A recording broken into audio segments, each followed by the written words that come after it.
Hello guys and welcome to How to Socials. In this video I'm going to show you the all new payment feature on Clubhouse.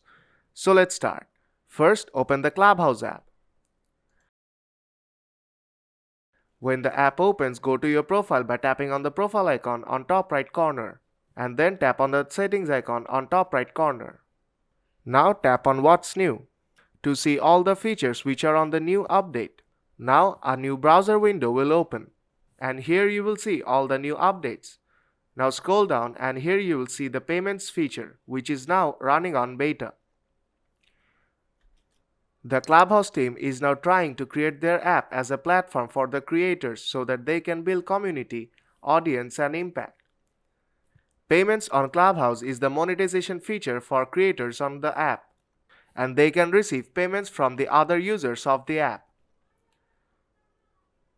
Now if you scroll down, you will see that the process of sending money to creators is explained.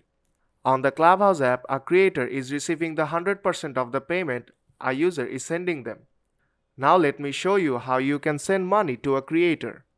Now go back to the app. I will show you an example with this profile. Whenever you are on the creator's profile, if their monetization is enabled, you will see a send money button here.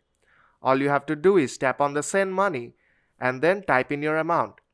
If you don't have your credit or debit card registered, then you have to register first and then type in the amount and then send the money to the creator. But you have to remember that the creator gets the 100% of the payment. Lastly, you are charged a small percentage of the payment as the processing fee by Stripe. Stripe is the payment processing partner of Clubhouse. And that is the all new payment feature on Clubhouse. So if this video helped you out, then don't forget to leave a like. And I'll see you in the next tutorial.